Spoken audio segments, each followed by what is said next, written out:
রাতে খাবার টেবিলে খেতে যাইনি। আমার স্বামী এসে শাশুড়িমাকে জিজ্ঞেস করলেন, "কি ব্যাপার মা? বৃষ্টি কেন খেতে আসেনি?"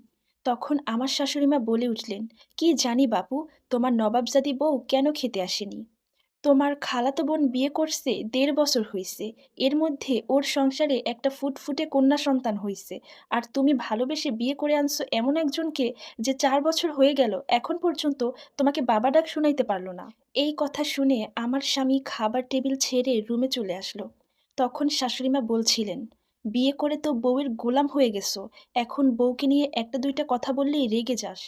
সে রুমে এসে দেখে আমি খাটের এক পাশে চুপচাপ বসে আছি। সে রুমে এসে শুয়ে পড়ল। আমি তখন তাকে জড়িয়ে ধরে বললাম, "দেখো, আমাদের বিয়ে হয়ে গেছে কত বছর হয়ে গেল। এখনো কোনো বাচ্চা-কাচ্চা হলো না। চলো না আমরা দুজন মিলে ডাক্তারের কাছে যাই।" এই কথা শুনে আমার স্বামী বলে উঠল, "আমি ডাক্তারের কাছে যেতে পারবো না। তুমি কি জানো ডাক্তারের কাছে এইসব বিষয় নিয়ে গেলে ডাক্তার কত বাজে বাজে প্রশ্ন করে? আমি ডাক্তারের সাথে সেসব বিষয় নিয়ে কথা বলতে পারবো না।" তখন আমি তাকে বললাম, "আরে তুমি কি পাগল হয়ে গেছো? এই যুগে এসেও ডাক্তারের কাছে আমাদের সমস্যার কথা তুমি বলতে পারবা না, এগুলা কেমন কথা?" আমাদের এই কথার মাঝে হঠাৎ করেই আমার স্বামী রেগে যায় এবং আমাকে বলতে থাকে, "তুমি কেমন মেয়ে যে বিয়ের এত বছর পরেও তুমি আমাকে একটা সন্তানের মুখ দেখাতে পারোনি? তুমি কি জানো আমার অফিসের অনেক কলিগ আছে যারা আমার পরে বিয়ে করছে কিন্তু তাদের সন্তান হইছে, কারো ১ টা কারো বা ২ টা।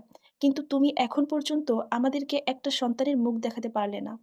এই কথা শুনে আমি প্রচণ্ড কান্না করি। তখন আমার স্বামী আমাকে একটাবার সান্ত্বনা দেওয়ার জন্যও আসেনি। এরপর আমার স্বামী সকালবেলা ঘুম থেকে উঠে অফিসে চলে যায়। আর আমিও ঘুম থেকে উঠে হসপিটালে যাই। হসপিটালে গিয়ে আমি আমার স্বামীকে অনেকবার কল করি। কিন্তু তবুও সে আর আমার কল ধরেনি কিংবা হাসপাতালেও আসেনি। আমি তাকে এতবার কল দিয়েছি বলে সে খুবই বিরক্ত হয় এবং রাতে বাসায় এসে বলে যে এভাবে আর হবে না। এখন অন্য পদ্ধতি অবলম্বন করতে হবে। আমি তাকে জিজ্ঞেস করেছিলাম, "তুমি কি চাও? এখন তুমি কি করবে?" তখন সে আমাকে বলে যে আমাকে দিয়ে নাকি আর হবে না। আমি কখনোই মা হতে পারবো না। সে আমাকে ডিভোর্স দিতে চায় আর অন্য আরেকটা বিয়ে করতে চায়। আর এসব বলে সে আমাকে ডিভোর্স দেওয়ার জন্য সমস্ত কাগজপত্র রেডি করতে থাকে। তার ঠিক ২ দিনের মাথায় আমার হাতে ডিভোর্স পেপার দিয়ে দেয়। আর যেটা দেখে আমি খুবই কান্নাকাটি করি। এমনকি তার পায়েও পড়েছিলাম। বলেছিলাম, "তুমি তোমার ঘরের দাসী বানিয়ে রাখো আমাকে।